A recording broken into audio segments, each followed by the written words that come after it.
Shalom, selamat pagi, selamat hari Minggu untuk kita semua. Puji nama Tuhan. Pada pagi hari ini kita akan bersama-sama beribadah kepada Tuhan. Mari kita memuji dan menyembah Tuhan dari Kidung Keesaan 19, Hai mari sembah yang maha besar.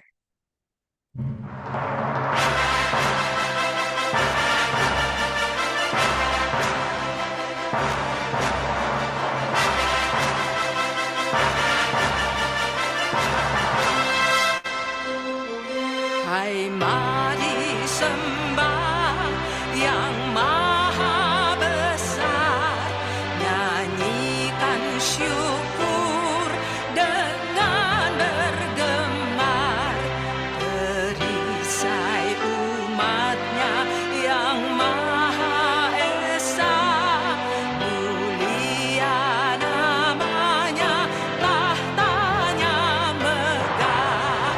Hai masyurkanlah keagungannya, cahaya terang itu jubahnya, gemuruh suaranya di awan kelam, berjalanlah dia di badai kencang.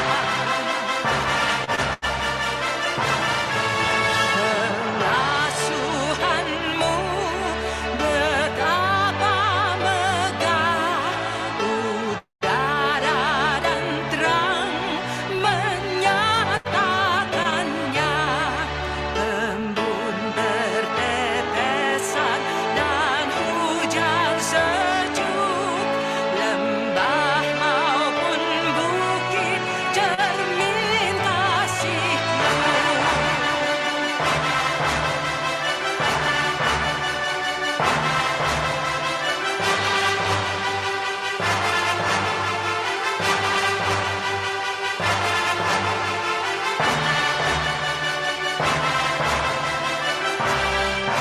Yang maha besar, kekal kasih-Mu, malaikat memberi pujian merdu, pun kami makhluk-Mu kecil dan lemah, mengangkat pujian serta menyembah. Pun kami makhluk-Mu kecil dan lemah, mengangkat pujian serta menyembah.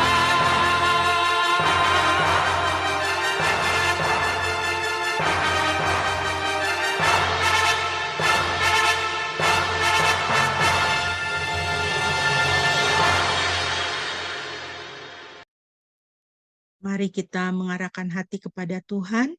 Kita mentabiskan ibadah kita pada pagi hari ini. Jemaat yang dikasihi Tuhan, ibadah kita pada pagi hari ini hanya boleh jadi di dalam nama Tuhan Tritunggal yang Kudus, Bapa, Putra, dan Roh Kudus. Kasih karunia-Nya menyertai kita sekalian. Haleluya.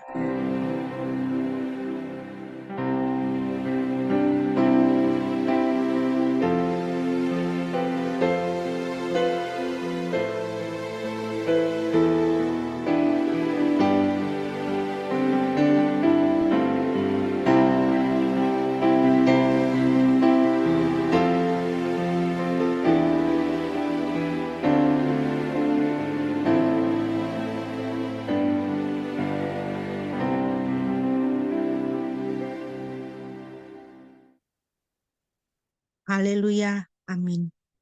Firman Tuhan yang melandasi ibadah kita pada pagi hari ini terambil dari Nahum pasal 1 ayatnya yang ke-7. Nahum pasal 1 ayatnya yang ke-7. Demikianlah firman Tuhan. Yahwe itu baik. Dialah tempat perlindungan pada waktu kesukaran. Dia mengenal orang-orang yang percaya kepadanya. Puji nama Tuhan. Biarlah firman Tuhan ini boleh selalu kita ingat dalam kehidupan kita bahwa Tuhan adalah perlindungan kita pada waktu kesukaran. Dan Dia mengenal setiap kita yang percaya kepadanya. Dia adalah Tuhan dan Gembala kita yang baik.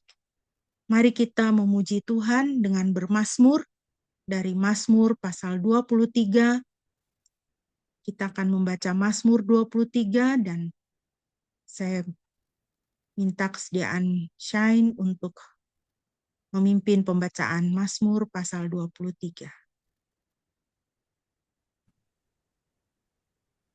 Baik, saya akan membacakan Mazmur 23 untuk kita semua. Mazmur Daud. Yahweh adalah gembalaku, aku takkan kekurangan. Dia membaringkan aku di padang rumput hijau. Dia membimbing aku ke air yang tenang.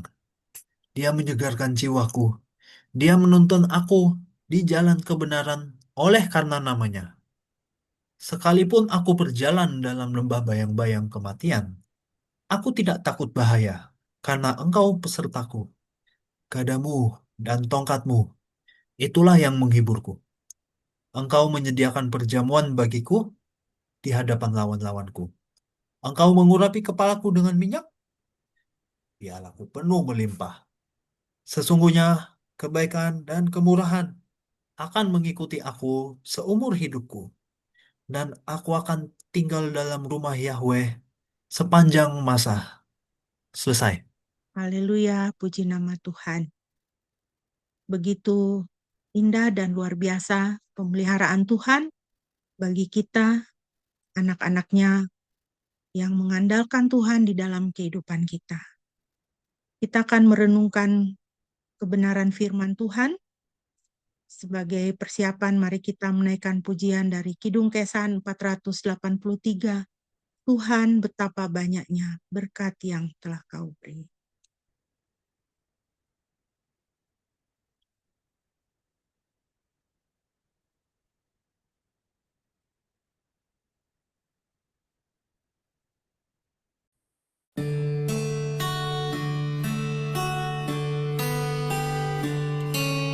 Terima kasih ya Tuhanku atas keselamatanku.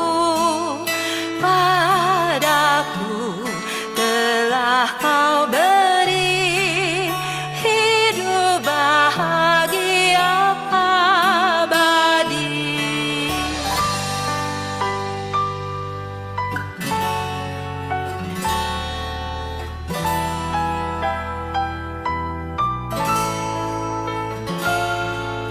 Tuhan betapa banyaknya berkat yang Kau beri.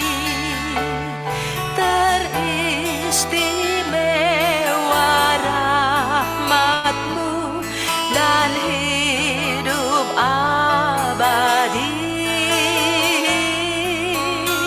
Terima kasih ya Tuhanku atas keselamatanku. Padaku telah Kau beri hidup bahagia abadi. Sanak saudara dan teman Kau beri kepadaku. Berkat terindah ialah ku jadi anak-Mu.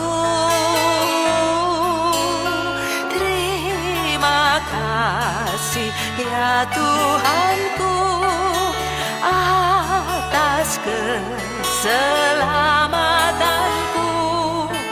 Padaku telah Kau beri hidup bahagia abadi. Tuhan, terima kasih untuk semua berkat-Mu. yang aku terima setiap hari tiada putus-putusnya. Dan berkat yang terindah, terbaik dalam hidupku adalah ketika Engkau menjadikan aku anakmu dan Kau berikan aku keselamatan untuk hidup yang kekal. Setiap hari rahmat-Mu tiada putusnya. Hendak ku puji nama-Mu tetap selamanya. Terima kasih ya Tuhanku atas keselamatanku. Padaku telah Kau beri hidup bahagia abadi. Terima kasih ya Tuhanku atas keselamatanku. Padaku telah Kau beri hidup bahagia abadi. Hidup bahagia abadi.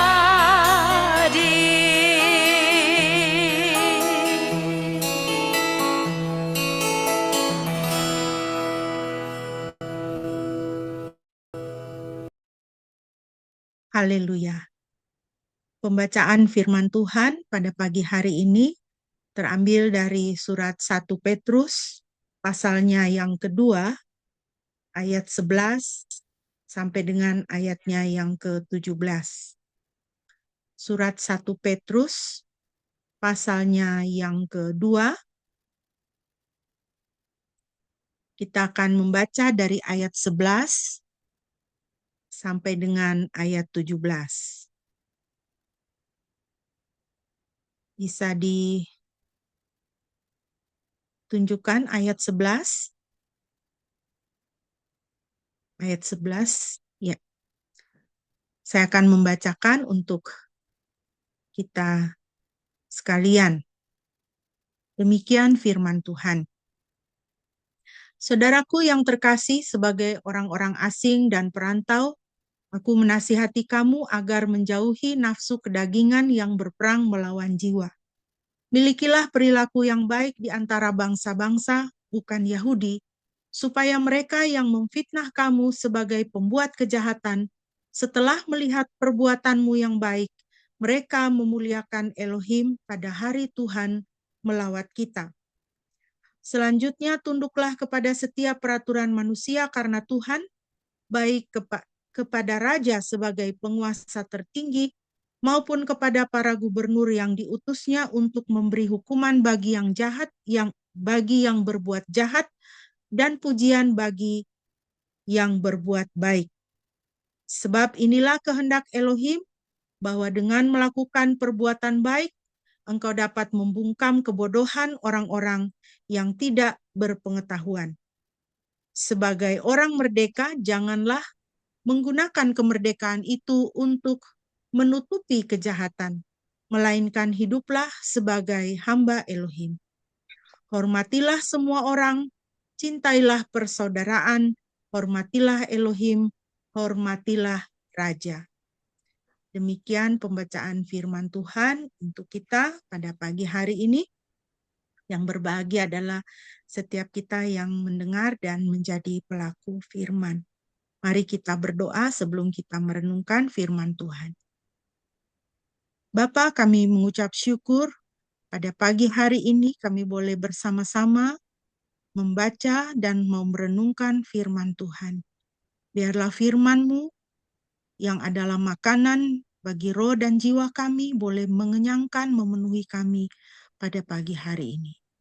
Terima kasih Tuhan, terpujilah nama-Mu, di dalam nama Tuhan Yesus Juru Selamat kami berdoa. Amin. Bapak Ibu yang dikasihi Tuhan, kita akan melanjutkan pembahasan kita dari surat 1 Petrus pada pagi hari ini. Dan kita telah sampai pada pasal yang kedua, ayat 11 sampai dengan ayatnya yang ke-17. Dan saya memberi tema untuk perenungan kita pada pagi hari ini adalah hiduplah sebagai hamba Tuhan. Bapak Ibu yang dikasihi Tuhan, kalau kita memperhatikan perikop yang kita baca tadi, maka satu kesimpulan yang bisa kita ambil adalah firman Tuhan mengingatkan kepada kita bahwa di tengah kesulitan dan kesesakan, pengikut Kristus diingatkan untuk tidak fokus pada situasi dan keadaan yang negatif, melainkan berusaha untuk menjalankan hidup sebagai seorang hamba Tuhan. Apapun yang kita alami dalam hidup kita, firman Tuhan mengingatkan kita bahwa kita harus fokus untuk menjalankan hidup sebagai seorang hamba Tuhan, sebagai seorang percaya, sebagai seorang anak Tuhan. Jangan fokus kepada masalah kita, kesesakan kita, kesulitan hidup kita. Kita ingat situasi jemaat yang menjadi tujuan surat dari Rasul Petrus ini, mereka menghadapi banyak kesulitan dan penganiayaan, fitnah, oleh karena iman mereka kepada Kristus.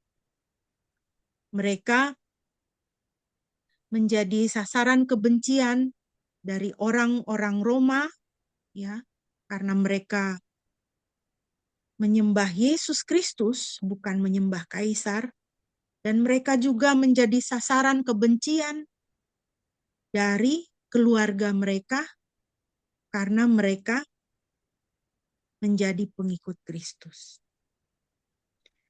Jadi yang dihadapi oleh jemaat pada waktu itu adalah situasi yang sangat sulit.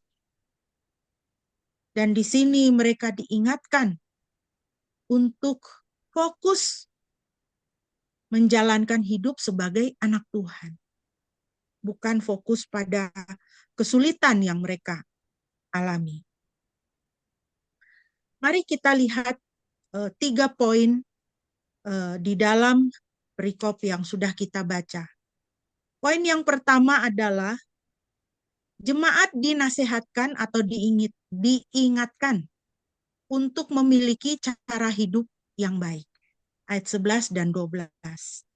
Saudaraku yang terkasih, sebagai orang-orang asing dan perantau, aku menasihati kamu agar menjauhi nafsu kedagingan yang berperang melawan jiwa. Milikilah perilaku yang baik di antara bangsa-bangsa bukan Yahudi, supaya mereka yang memfitnah kamu sebagai pembuat kejahatan, ya, ingat mereka waktu itu difitnah sebagai kelompok atau pihak yang bertanggung jawab saat Roma terbakar. Jadi Roma dibakar lalu mereka difitnah, dituduh bahwa jemaat Kristus inilah yang melakukannya. Tentu itu akan membangkitkan sasaran kebencian masyarakat banyak pada waktu itu, semakin menjadi-jadi terhadap mereka. Ya. Milikilah perilaku yang baik di antara bangsa-bangsa bukan Yahudi, supaya mereka yang memfitnah kamu sebagai pembuat kejahatan, setelah melihat perbuatanmu yang baik, mereka memuliakan Elohim pada hari Tuhan melawat kita. Jadi saudara, kalau kita mengalami atau misalnya kita difitnah atau kita ya orang berburuk sangka kepada kita, ya, tidak usah repot-repot membuat konferensi pers untuk membersihkan nama kita. Firman Tuhan katakan apa? Milikilah perilaku yang baik, teruslah berbuat baik. teruslah mempunyai adab yang baik, teruslah sopan, ya, sehingga setelah mereka melihat perbuatan yang baik, firman Tuhan katakan, mereka memuliakan Elohim pada hari Tuhan melawat kita. Dengan cara seperti itu, kita justru membawa mereka kepada Tuhan dan membuat mereka menjadi penyembah-penyembah Tuhan. Ya, itu bukankah itu satu hal yang sangat indah? Bapak Ibu yang dikasihi Tuhan, yang banyak sekali dilupakan oleh orang Kristen adalah panduan etika yang terdapat di dalam Alkitab. Panduan etika orang Kristen salah satunya adalah ke-10 hukum. Jadi kalau kita bingung bagaimana cara berperilaku yang baik, buka Alkitab, baca 10 hukum di dalam Keluaran pasal 20, lalu praktekkan. Praktekkan ke-10 hukum sebagai panduan etika orang Kristen. Beberapa waktu terakhir ini kita kembali dikejutkan dan berduka atas meninggalnya 2 orang tenaga medis. Yang satu di Sulawesi Utara, ya, yang satu di Nusa Tenggara Timur. Yang di Nusa Tenggara Timur itu beliau meninggal, ya, setelah mengalami depresi yang sangat oleh karena diintimidasi oleh 3 orang anggota dewan.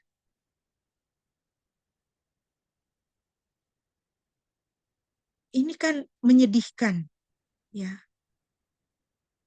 Terlepas dari situasi depresi yang dialami atau dirasakan, kanan batin yang dirasakan oleh almarhumah, ya, apa yang dilakukan oleh anggota dewan itu sangat tidak bisa dibenarkan. Anggota dewan ini kan selalu disapa sebagai anggota dewan yang terhormat, ya, wakil rakyat. Tetapi melontarkan kata-kata yang keji, yang membuat orang lain menjadi depresi, menjadi sangat tertekan, penuh dengan penghakiman, ya, mengata-ngatai almarhumah ini, ibu dokter ini, menganggap beliau tidak becus di dalam melakukan tugasnya sebagai tenaga medis. Tetapi kita lihat hasilnya apa? Pasien yang dirawat oleh ibu dokter ini pulang sembuh. Pasien ini digigit ular. Tapi para anggota dewan yang terhormat ini merasa lebih tahu dari dokter. Saya melihat di situ ada kesombongan. Ada kesombongan. Mentang-mentang menduduki jabatan sebagai wakil rakyat, ya, tetapi memperlakukan orang lain dengan semena-mena. Begitu juga dengan almarhum dokter di Sulawesi Utara, ya. Dia kemudian meninggal dunia karena tekanan pembulian yang luar biasa yang dia alami.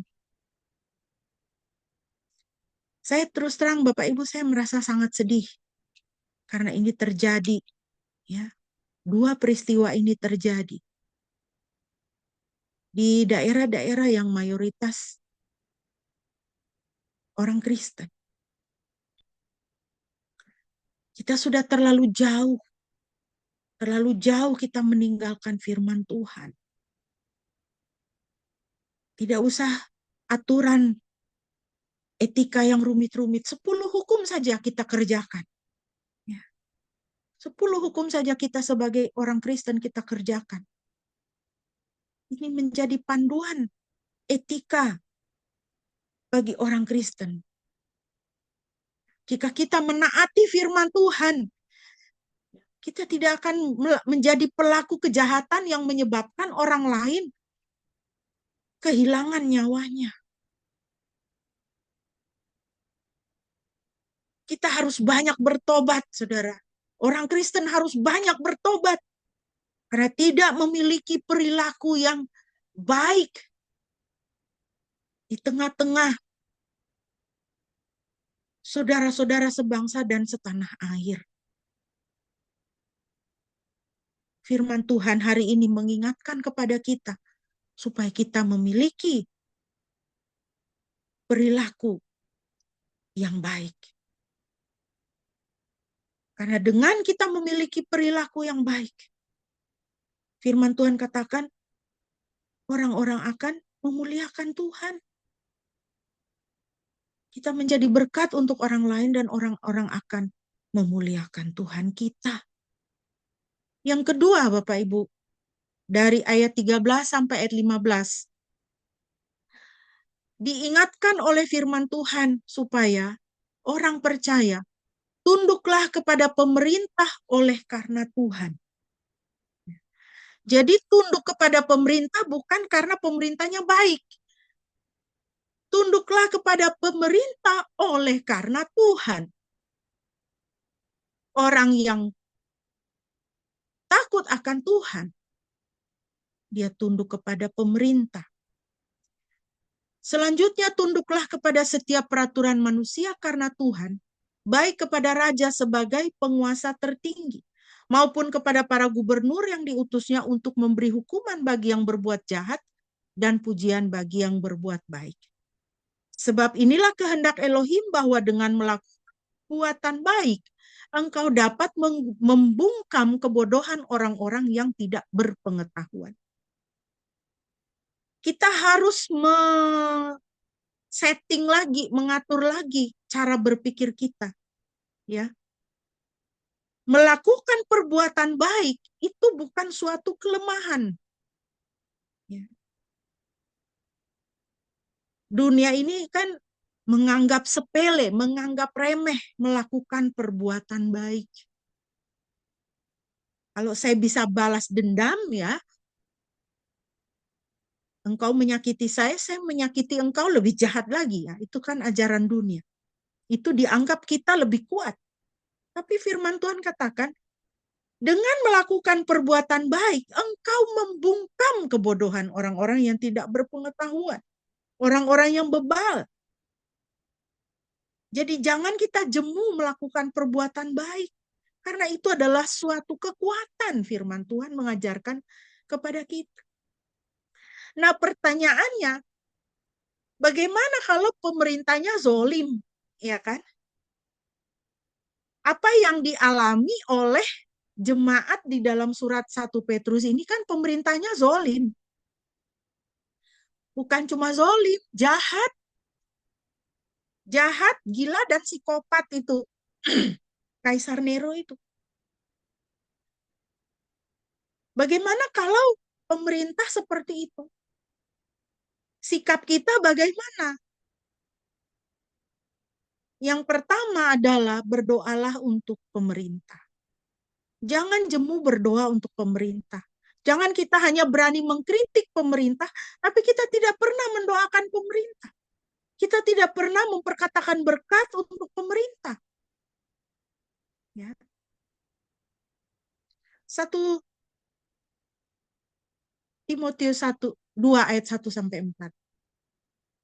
Selanjutnya aku memberi nasihat agar terlebih dahulu dipanjatkan segala permohonan, doa syafaat dan ucapan syukur bagi semua orang, bagi raja-raja dan semua penguasa. Kita harus apa? Berdoa syafaat dan mengucap syukur. Pemerintahnya zolim pun kita harus mengucap syukur. Ucapan syukur bagi semua orang. Berarti semua rakyat dan semua pemerintah, bagi raja-raja dan semua penguasa. Supaya kita dapat menjalani kehidupan dengan tenang dan tentram dalam ibadah dan ketulusan. Sebab itulah yang baik dan berkenan di hadapan Elohim Juru Selamat kita. Yang ingin agar semua orang diselamatkan dan masuk dalam pengetahuan akan kebenaran. Jadi kalau pemerintahnya zolim, ya, seperti Kaisar Nero itu misalnya, kita pun harus berdoa syafaat, bukan hanya mendoakan keselamatannya, bukan hanya mendoakan pertobatannya, tetapi memberkatinya dan bersyukur kepada Tuhan.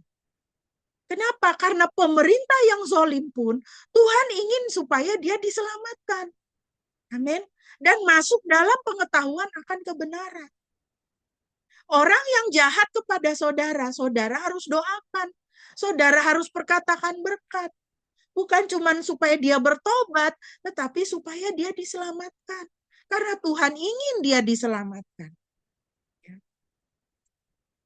Dan yang kedua, bagaimana sikap kita sebagai orang Kristen? Tetap suarakan kebenaran. Daniel 3, 17, 18.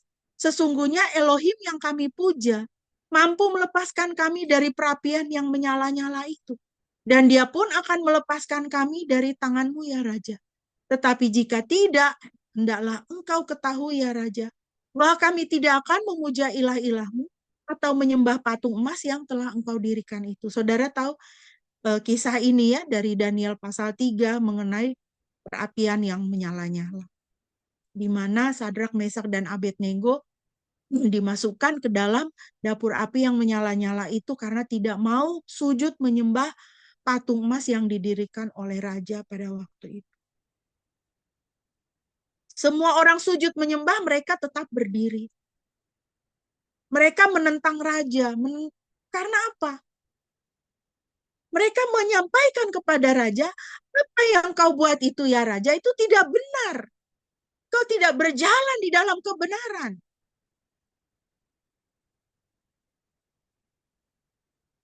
Itu yang mereka alami. Jadi saudara, menghadapi pemerintah yang zolim, kita tetap mempunyai tugas untuk menyuarakan kebenaran. Tetap menyuarakan kebenaran. Tetap memberitahu, ya raja yang benar itu yang ini. Raja sudah tidak benar.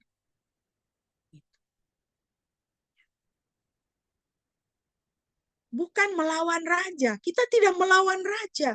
Tidak melawan pemerintah, tetapi menyuarakan kebenaran. Dalam kisah para rasul 5 ayat 29, di situ Petrus dan para rasul berkata, kita harus lebih taat kepada Elohim daripada taat kepada manusia.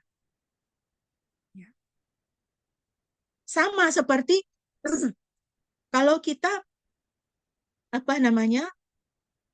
kepada, ini contohnya sedikit terbalik ya, kita kepada anak misalnya, ya kan? Kalau anak itu ya setiap hari 3 kali sehari hanya mau makan mie instan, kita sebagai orang tua kita sayang sama anak, tapi sayang itu bukan membiarkan. Ya. Saya selalu ingat bertahun-tahun yang lalu ada seorang anak yang dioperasi oleh dokter, dipotong ususnya karena ususnya rusak. Karena orang tuanya membiarkan dia sehari 3 kali makan mie instan terus. Dan itu berlangsung sedemikian lama. Sampai usus anak ini rusak. Kalau kita sayang kepada anak kita, walaupun dia rasa menyakitkan, dia pasti ketika kita tidak memberikan apa yang dia inginkan, dia akan tantrum, dia akan marah misalnya kan. Tapi kita tidak boleh menyerah, kita harus memimpin dia ke dalam kebenaran bahwa itu makanan tidak sehat. Kalau dia tidak suka makan sayur, kita harus paksa dia. Bagaimana caranya? Dengan membujuk, dengan kreatif, ya, atau bahkan dengan ancaman, ya, supaya dia makan sayur misalnya. Saya dengan adik-adik saya itu, kami dididik oleh orang tua kami untuk makan sayur. Dan apa yang ada di piring harus dihabiskan. Kami tidak boleh beranjak dari meja makan kalau piring kami itu masih ada makanannya. Harus dihabiskan. Waktu menerima disiplin itu rasanya marah sekali. Orang mama bapak jahat, kejam, menyiksa kami. Tetapi itu adalah bermanfaat untuk kehidupan. Jadi sebagai orang percaya kita harus tetap menyuarakan kebenaran kepada pemerintah. Memberitahukan kepada pemerintah bahwa pemerintah sudah salah jalan. Kalau pemerintah zolim, kasih tahu pemerintah sudah salah jalan. Harus bertobat. Itulah bentuk penghormatan kita kepada pemerintah kita. Yang suka demo-demo itu, demo-demo saja, enggak usah bakar-bakar ban. Jangan melakukan tindakan-tindakan yang anarkis. Begitu. Ya. Demolah dengan tertib. Demolah dengan respek. Karena apa? Saudara mungkin menyuarakan kebenaran. Menyuarakan kritik. Ya. Kita harus melatih itu. Ya. Menyuarakan kebenaran. Tentu kita juga harus hidup di dalam kebenaran. Ya. Kita harus hidup dalam kebenaran, baru kita bisa menyuarakan kebenaran. Dan sikap kita yang ketiga kepada pemerintah adalah berseru kepada Tuhan. Yehezkiel 34:10. Beginilah Tuhan Yahweh berfirman. Lihat, aku sendiri akan melawan gembala-gembala itu dan aku akan menuntut kembali domba-dombaku dari tangan mereka. Aku akan melepaskan domba-dombaku dari mulut mereka dan domba-domba itu tidak akan menjadi makanan mereka. Tetapi aku akan menyelamatkan domba-dombaku supaya mereka tidak dimangsa lagi dan aku akan menghakimi di antara domba dengan domba. Aku akan membangkitkan seorang gembala atas mereka. Yehezkiel 34, 22-23a. Saudara, Yehezkiel 34 ini adalah konteksnya Tuhan menegur gembala-gembala atau pemimpin-pemimpin Israel pada waktu itu yang zolim kepada umat. Ya. Domba-domba yang harusnya digembalakan, umat yang harusnya digembalakan, itu menjadi makanan mereka. Ya. Jadi silakan nanti saudara bisa baca sendiri Yehezkiel 34 selengkapnya. Dari Yehezkiel 34 ini Tuhan mau mengatakan apa? Mengenai pemerintah, mengenai penguasa-penguasa, mengenai orang-orang yang dipercayakan untuk memelihara umat. Bahwa mereka bertanggung jawab langsung kepada Tuhan. Kalau mereka zolim, Tuhan sendiri yang akan bertindak terhadap mereka. Dan Tuhan akan menyelamatkan umat. Ya. Tuhan akan menyelamatkan umat. Jadi saudara, orang percaya diingatkan. Apabila orang percaya menghadapi pemerintah yang zolim, berseru kepada Tuhan. Berseru kepada Tuhan. Dialah yang akan langsung bertindak. Ya. Jadi ibu-ibu yang suami-suaminya tidak kenal Tuhan, ya. Suami-suami tidak menjadi pemelihara keluarga, suami-suami yang jahat, ya. Kepada istri, kepada anak, ya. Firman Tuhan ingatkan, ya, ibu-ibu, anak-anak berseru kepada Tuhan. Kalau suamimu tukang mabok, tukang judi online, ya, lebih senang ngumpul-ngumpul sama teman-temannya, nggak berasa kalau dia tuh udah punya keluarga, udah punya istri anak. Ya. Dulu ada artis itu kan yang bercerai, dengan suaminya. Ditanya alasannya, kenapa bercerai? Sukanya cuma apa? Dia tuh nggak sadar kalau udah punya istri anak. Sukanya cuman main itu para layang aja terus. Main aja keluar. Jadi berasanya kayak masih anak-anak, main aja kerjaannya. Ya, ibu-ibu, kalau suamimu seperti itu berseru kepada Tuhan. Ya, karena suami itu tanggung jawabnya langsung kepada Tuhan. Ya, berseru kepada Tuhan. Tuhan akan menyelamatkanmu dan anak-anakmu. Anak-anak, kalau orang tuamu, ya, orang tuamu tidak kenal Tuhan, orang tuamu tidak mengurusmu, ya, orang tuamu sibuk berjudi, mabok, ya, tidak suka ke gereja, tidak suka baca Alkitab. Anak-anak, doakan orang tuamu dan berseru kepada Tuhan. Berseru kepada Tuhan. Dan Tuhan akan berperkara dengan mereka. Dan Tuhan akan menyelamatkan kamu. Aku akan melepaskan domba-dombaku dari mulut mereka. Domba-domba itu tidak akan menjadi makanan mereka. Tuhan kita adalah Tuhan yang hidup, Tuhan yang adil, Tuhan yang maha kudus. Matanya itu tidak bisa melihat kejahatan. Dan matanya itu penuh belas kasihan kepada orang yang berseru kepadanya. Dan dia adalah Tuhan yang tahu cara menyelamatkan. Amin. Prinsip yang ketiga, saudara, yang bisa kita lihat dari perikop kita. Ya. Yang pertama tadi adalah miliki perilaku yang baik. Yang kedua, tunduk kepada pemerintah. Yang ketiga, berdasarkan ayat 16 dan 17 adalah hiduplah sebagai orang merdeka. Sebagai orang merdeka, janganlah menggunakan kemerdekaan itu untuk menutupi kejahatan, melainkan hiduplah sebagai hamba Elohim. Hormatilah semua orang, cintailah persaudaraan, hormatilah Elohim, hormatilah Raja. Hiduplah sebagai orang merdeka. Saudara Anda belum merdeka bila masih dikuasai roh kepahitan, penolakan, takut, cemas, khawatir, iri hati, apatis, malas, roh gelisah, ya, restless spirit, ya.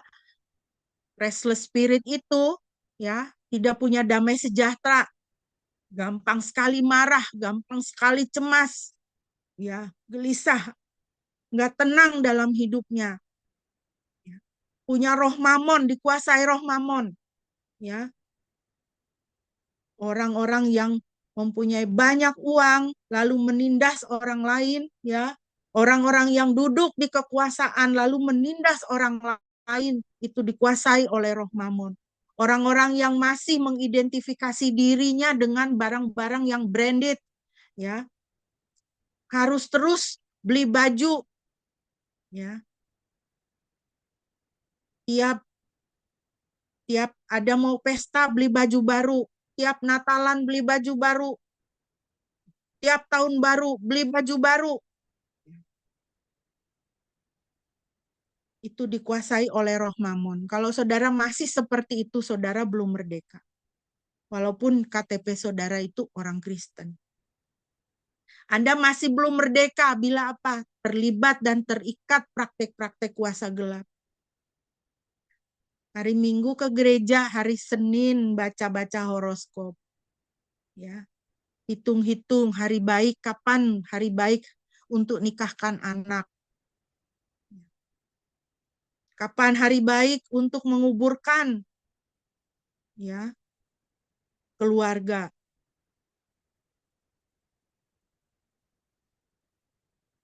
Saudara masih belum merdeka bila masih dikuasai sakit penyakit. Bukan saudara tidak boleh sakit, ya. Selama kita masih hidup di dunia ini, kita pasti akan sakit. Ya. Masih bisa sakit, ya. Deddy Corbuzier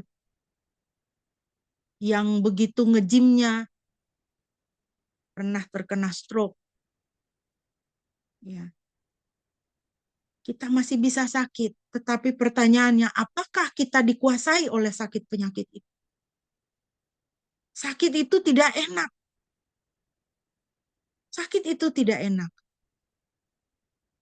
Puji Tuhan, sampai dengan hari ini bisa dikatakan saya ini sehat ya.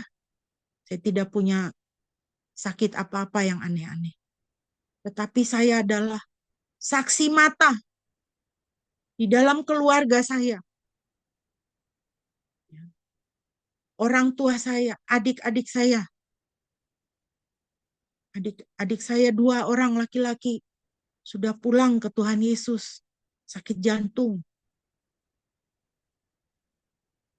Ibu saya pada masa tuanya didiagnosa kanker kelenjar getah bening.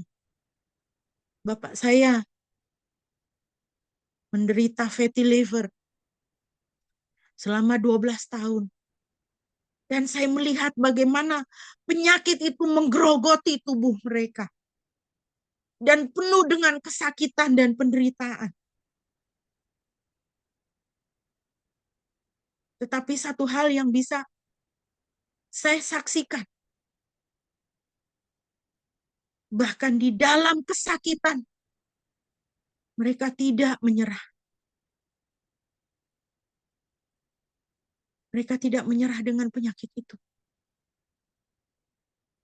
Sakit penyakit itu tidak menghancurkan spirit mereka.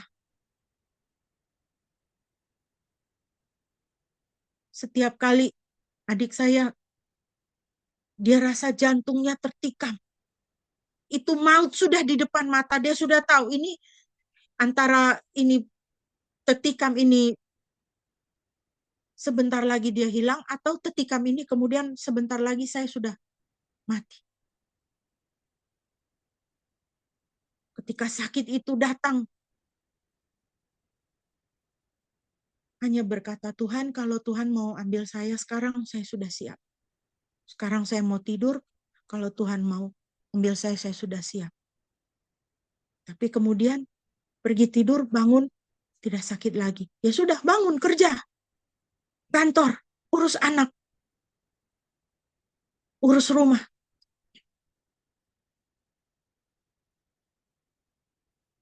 Saudara, kita hidup di dunia ini. Saya tidak tahu. Walaupun saya berusaha untuk hidup sehat, tapi saya juga tidak tahu, saya masih tidak tahu besok-besok saya sakit apa. Tidak tahu. Tapi mari kita jangan membiarkan sakit penyakit menguasai kita. Ketika kita susah untuk berjalan. Ayah saya oleh karena fatty livernya, dia untuk naik satu anak tangga saja tidak bisa. Karena udah perutnya itu udah penuh dengan cairan ya. Penuh dengan cairan. Asites istilahnya. Istilah medisnya asites.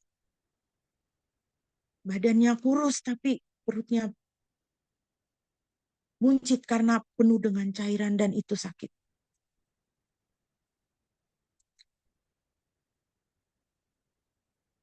Saya melihat penderitaan oleh karena sakit yang dia rasakan itu. Sekali lagi, kalau sakit itu tidak mudah. Sakit itu menderita. Tapi jangan kita dikuasai. Kita harus jaga jiwa dan roh kita itu kepada Tuhan. Tuhan, Engkaulah kekuatanku. Ketika kita merasakan kesakitan, kita katakan darah Yesus. Tuhan Yesus tolong saya. Tuhan Yesus tolong saya. Jangan menyerah. Karena kuasa Kristus itu terlalu nyata dan terlalu luar biasa. Saya yakin itu akan mendatangkan kekuatan untuk Bapak, Ibu, Saudara, dan saya. Ketika kita mengalami sakit penyakit. Kuasa yang membangkitkan Yesus Kristus dari kematian. Kuasa itu adalah milik kita. Oleh karena darah Yesus. Di dalam sakit penyakit kita, di tempat tidur pembaringan kita, panggil nama Tuhan. Tokoh-tokoh iman menyaksikan, ya, tokoh-tokoh iman menyaksikan bagaimana sakit penyakit, penderitaan menggerogoti tubuh mereka, tetapi mereka tetap mempunyai roh yang perkasa di hadapan Tuhan. Penulis lagu, ingat akan nama Yesus, kau yang susah bersedih. Ibu Lydia Baxter, dia lumpuh dari leher ke bawah. Tapi rohnya adalah roh yang perkasa. Pujian itu lahir di tengah-tengah penderitaan yang dia alami, kesakitan yang dia alami. Tetapi kalau kita dikuasai oleh sakit penyakit membuat kita mengeluh sepanjang hari, hanya menangis tanpa pengharapan, maka sesungguhnya kita masih belum merdeka. Kita belum merdeka jika kita masih diikat masalah-masalah mental health issues, ya, depresi, kecemasan, panic attack, emotional eater, ya, orang emotional eater itu kalau dia senang dia makan, kalau dia sedih dia makan, ya. Kalau dia stres dia makan. Dia berhasil, dia mau kasih reward untuk dirinya sendiri, dia makan. Nah, ya, itu berarti saudara masih belum merdeka. Saudara masih diikat. Atau saudara mengalami kecanduan. Kecanduan apa saja? Ya, kecanduan game, kecanduan kerja, kecanduan pornografi, kecanduan alkohol, kecanduan rokok. Saudara belum merdeka. Saudara adalah orang yang terikat. Atau saudara NPD. Orang-orang yang NPD itu orang yang belum merdeka. Dia nggak sadar aja. Dia nggak tahu. Iblis sudah ikat dan tipu dia. Jawabannya, solusinya hanya satu. Kalau saudara seperti itu, saudara harus datang kepada Yesus. Saudara harus berlindung pada salib Yesus. Karena melalui salib itu dosa dan maut dikalahkan. Saudara bisa diselamatkan. Masih ada harapan. Ada kelepasan, ada kemerdekaan untuk saudara.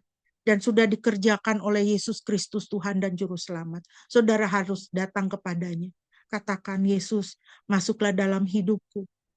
Lepaskan aku, merdekakan aku oleh darah-Mu. Merdeka itu bukan berarti bebas melakukan atau mengatakan apa saja sesuka hati, melainkan hidup sebagai hamba Tuhan. Galatia 5 ayat 1. Oleh karena itu berdirilah teguh dalam kemerdekaan di dalam Kristus yang telah membebaskan kita. Dan jangan mau dibebani lagi dengan kuk perhambaan. Roma 6:13. Janganlah kamu serahkan anggota tubuhmu kepada dosa sebagai alat kejahatan. Sebaliknya, serahkanlah dirimu kepada Elohim sebagai orang yang telah dihidupkan dari kematian dan anggota tubuhmu kepada Elohim sebagai alat kebenaran. Merdeka itu bukan berarti saudara bebas melakukan apa saja, mengatakan apa saja, berbuat sesuka hati, tidak ada larangan, tidak. Tetapi merdeka itu membatasi diri. Ya, membatasi diri. Membatasi diri untuk apa? Melakukan, menjalani hidup sebagai hamba Tuhan. Merdeka itu bukan suka-suka saya, tapi suka-sukanya Tuhan. Saya sudah tidak ada lagi. Merdeka itu adalah Kristus hidup di dalamku. Itu merdeka menurut firman Tuhan. Saudara, bulan lalu kami kehilangan 2 orang sahabat kami selama lebih 30 tahun, ya. Suami istri yang dengan akrab kami kenal dengan nama Joshua dan Tesi. Secara ekonomi mereka ini, kalau bisa saya katakan, mereka ini kaya raya, banyak duit. Kalau diukur nih, kita sama mereka, kita nih miskin. Kalau diukur duitnya. Ya. Tetapi kedua anak Tuhan ini, mereka adalah orang-orang yang sangat mengasihi Tuhan. Dengan uang yang begitu banyak yang mereka miliki, apa yang mereka lakukan? Mereka mengabdikan hidupnya dan uang mereka untuk apa? Memberkati banyak orang. Mereka tidak menghabiskan uangnya hanya untuk diri mereka sendiri. Mereka membatasi dirinya. Uangnya dipakai untuk memberkati banyak orang. Karir yang mereka jalani adalah untuk mengubah hidup orang. Mereka mengadakan training-training bagaimana mempersiapkan pensiun, bagaimana menjalani hari tua. Banyak pensiunan kan, ya, kemudian terlibat investasi bodong, hilang pesangonnya. Ya. Banyak orang pensiunan nggak siap secara mental, begitu pensiun, ya, terkena post power syndrome. Begitu pensiun, sakit. Almarhum bapak mertua saya pernah mengatakan bahwa teman-temannya 6 bulan setelah pensiun meninggal. Kenapa? Stres, habis pensiun nggak tahu mau ngapain. Nah, Joshua dan Tesi melakukan training-training untuk mempersiapkan orang pensiunan supaya jangan kejadian seperti itu. Kami belajar banyak bagaimana mengatur keuangan dari kedua anak Tuhan ini. Inilah orang-orang yang merdeka, saudara. Mereka membatasi diri dengan keuangan mereka, dengan hidup mereka. Gak semuanya buat mereka, tapi mereka mikirin orang lain. Jadi saudara, kalau kita sebagai anak Tuhan ya, kita masih pakai uang suka-suka kita gitu ya. Gak teratur, gak tertib. Ya, gak nabung. Berhutang sana sini, kita tuh belum merdeka. Kita bukan orang merdeka. Orang merdeka itu tahu membatasi diri. Supaya dia apa? Dia bisa memberkati orang lain. Dia bisa memperkaya orang lain, bukan memperkaya diri sendiri. Sebagai penutup, Bapak Ibu yang dikasihi Tuhan, sekali lagi, Tuhan mengingatkan kita hari ini supaya apa? Kita hidup sebagai hamba Tuhan. Di tengah kesulitan, di tengah kesesakan yang kita alami. Tuhan tahu kok kita susah, Tuhan tahu. Tuhan tahu betul. Ya. Dan kalau kita sakit, kita sedih, kita susah, Tuhan itu juga merasakan. Tuhan itu merasakan gitu loh. Saudara ingat bahwa bagaimana peristiwa Paulus ketika dia masih menjadi Saulus di jalan Damaskus menuju ke Damsik, menuju ke Damaskus untuk menganiaya gereja Tuhan, lalu Tuhan menampakkan diri kepadanya sampai dia jadi buta. Kan dia tanya, siapakah engkau? Tuhan Yesus bilang apa? Akulah Yesus Kristus yang kamu aniaya. Paulus tidak pernah lihat Yesus. Yang dia lihat jemaat, ya kan? Dia bunuh Stefanus, ya kan? Dia menjadi saksi Stefanus dirajam sampai mati. Dia berkeliling mencari di mana ada gereja, lalu dia akan hancurkan gereja itu, menganiaya orang-orang percaya. Tapi ketika Yesus menampakkan diri kepadanya, Yesus bilang apa? Akulah Yesus yang kamu aniaya. Jadi saudara harus ingat, ketika engkau sedih, ketika engkau susah, engkau sakit hati, Tuhan Yesus tuh merasakan. Jadi jangan takut, ingat janji Tuhan ini. Tuhan Yesus katakan dalam Matius 28, dan ketahuilah aku menyertai kamu senantiasa sampai akhir zaman. Hai anak-anak Tuhan, bersemangatlah dalam hidupmu. Tetap hidup sebagai anak Tuhan, tetap hidup sebagai hamba Tuhan. Ketahuilah, Tuhan Yesus sendiri berkata, aku menyertai kamu senantiasa sampai akhir zaman. Engkau tidak pernah ditinggalkan sendirian. Jadikan Tuhan kekuatanmu. Tuhan Yesus memberkati Bapak Ibu Saudara sekalian. Amin. Minta kesediaan Bapak Gembala untuk memimpin kita dalam doa respon dan doa syafaat. Baik, mari kita bersatu dalam doa. Bapa dalam surga, terima kasih untuk kebenaran firman-Mu yang boleh kami renungkan pada pagi ini. Biarlah kami semua tetap taat dan setia kepada kebenaran firman-Mu, menjalani hidup kami dengan baik dan benar, dan menjadi berkat bagi sesama kami. Mencurahkan firman-Mu sehingga kami dapat melakukannya dengan pertolongan dan kekuatan dari Roh Kudus. Saat ini kami mau berdoa untuk semua jemaat-Mu yang sedang dalam pergumulan kesehatan. Kami teringat buat Pak Hindrarto, di dalam proses pemulihannya, Tuhan melawat dia lagi secara heran dan ajaib hari ini.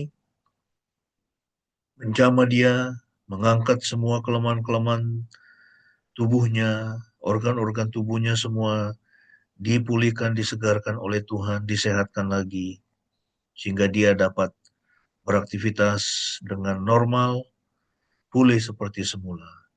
Tuhan jamah dia. Kau berkati Ibu Metan, juga anak-anak yang mendampingi, berikanlah kekuatan, berikanlah semangat, dan juga Engkau mencukupkan semua kebutuhan-kebutuhan pengobatan dari Pak Hin yang mereka perlukan. Terima kasih Bapa dalam surga. Kami serahkan Pak Indrarto ke dalam tangan-Mu. Begitu juga kami teringat untuk ayah dari saudara kami Dion, di dalam kelemahan tubuhnya. Tuhan Engkau kiranya menjamah dia. Engkau terus melawat dia Tuhan, memenuhi dia dengan damai sejahtera surgawi yang melampaui segala akal dan pikiran. Malaikat-malaikat Tuhan Engkau utus untuk menjagai dia di pembaringannya, dan Tuhan Engkau menolong dia Tuhan, memulihkan dia Tuhan, dan juga untuk ibu dan anak-anak dan semua saudara yang merawat, mendampingi, Tuhan kiranya memberkati dengan limpah dan juga mencukupkan semua kebutuhan mereka. Berkati keluarga ini ya Tuhan.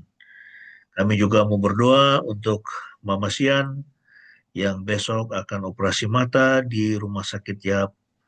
Tuhan, kami memohon Engkau sendiri yang memberkati baik proses persiapan dan operasi mata, juga dokter-dokter yang akan menangani, dokter yoga dan yang lainnya, semua perawat dan semua peralatan yang dipakai, alat laser yang dipakai, semua Engkau urapi, Engkau berkati Tuhan, sehingga mendatangkan kesembuhan yang sempurna untuk Mama. Terima kasih Tuhan. Kami juga berdoa supaya Rumah Sakit Yap diberkati oleh Tuhan, dan semuanya ada di dalam kendali-Mu. Kami memohon Engkau berjalan di depan dan mempersiapkan segala sesuatu mulai hari ini, besok, sampai juga perawatan-perawatan selanjutnya. Kami berdoa untuk semua orang tua kami dalam masa tua mereka. Tuhan Engkau melawat mereka satu persatu. Untuk Opa Effendi juga dalam masa tuanya, Tuhan berkati dia. Terus berikan dia semangat. Terus berikan dia kekuatan. Dan juga supaya dalam masa tua pun dia tetap melayani Tuhan melalui doa-doa yang dia naikkan, juga melalui keberadaannya menjadi berkat bagi seluruh keluarga. Terima kasih Bapak, berkati kami semua pekerjaan kami, Tuhan berkati apa yang kami pegang, apa yang kami kerjakan boleh berhasil, dan tahun ini Tuhan kami boleh mengalami lagi tahun keberhasilan, tahun berkat, oleh karena pemeliharaan dan penyertaan-Mu atas hidup kami masing-masing. Terima kasih berkati semua anak-anak kami untuk Corazon yang hari Selasa akan menghadapi user interview. Tuhan juga tolong dia kalau memang untuk bekerja di MAF adalah jalan buat dia. Tuhan Engkau yang berjalan di depan, yang menuntun dan mempersiapkan segala sesuatu. Kami berdoa untuk semua anak-anak kami, berkati mereka dengan limpah. Kami serahkan pemerintah kami juga, supaya Tuhan menolong usaha-usaha pemulihan ekonomi, dan supaya tercipta lapangan pekerjaan sebanyak mungkin bagi rakyat Indonesia, sehingga yang menganggur boleh mendapatkan pekerjaan. Terima kasih Bapak, kami serahkan kehidupan kami ke dalam tangan-Mu, dan kami alaskan doa ini dengan doa Bapa kami sebagaimana yang Tuhan Yesus ajarkan kepada kami. Mari kita naikkan bersama-sama. Bapa kami yang di surga, dikuduskanlah nama-Mu, datanglah kerajaan-Mu, jadilah kehendak-Mu di bumi seperti di surga. Berikanlah kami pada hari ini makanan kami yang secukupnya, dan ampunilah kami akan kesalahan kami, seperti kami juga mengampuni orang yang bersalah kepada kami. Dan janganlah membawa kami ke dalam pencobaan, tetapi lepaskanlah kami daripada yang jahat, karena Engkaulah yang mempunyai kerajaan dan kuasa dan kemuliaan sampai selama-lamanya. Amin. Amin. Bapak Ibu yang dikasihi Tuhan, mari kita bersama-sama akan mengucapkan pengakuan iman kita di hadapan Tuhan dan di hadapan sesama kita.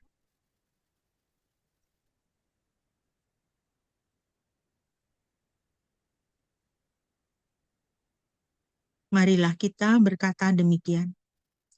Aku percaya kepada Elohim, Bapa yang Maha Kuasa, Khalik langit dan bumi, dan kepada Yesus Kristus, anaknya yang tunggal Tuhan kita, yang dikandung dari Roh Kudus, lahir dari anak darah Maria, yang menderita sengsara di bawah pemerintahan Pontius Pilatus, disalibkan, mati dan dikuburkan, turun ke dalam kerajaan maut. Pada hari yang ketiga bangkit pula dari antara orang mati, naik ke sorga, duduk di sebelah kanan Elohim, Bapa yang Maha Kuasa, dan dari sana ia akan datang untuk menghakimi orang yang hidup dan yang mati. Ku percaya kepada Roh Kudus, gereja yang kudus dan persekutuan orang kudus, pengampunan dosa, kebangkitan tubuh, dan hidup yang kekal. Amin. Mari kita akan mengakhiri ibadah kita. Sebelum kita akan menerima berkat, mari kita memuji Tuhan dari Kidung Jemaat 424. Yesus menginginkan daku.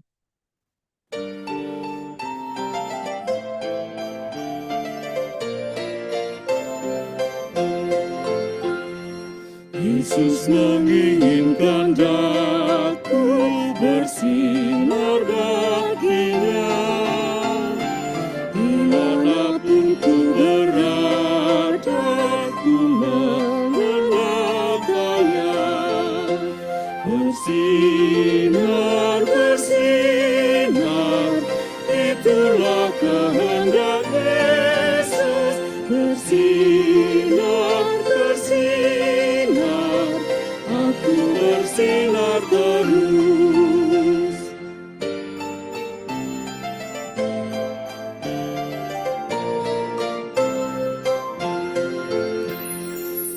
Mohon Yesus menolong, menjaga hatiku, agar bersih dan bersinar meniru Tuhanku. Bersinar, bersinar, itulah kehendak Yesus. Bersinar, bersinar, aku bersinar terus.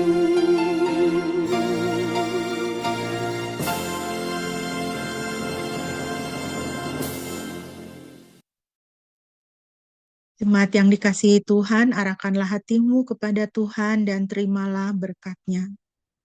Yahweh memberkati engkau dan memelihara engkau. Yahweh membuat wajah-Nya bersinar atasmu dan memberi engkau anugerah. Yahweh mengarahkan wajah-Nya kepadamu dan memberi Engkau damai sejahtera. Pujilah Kalik semesta.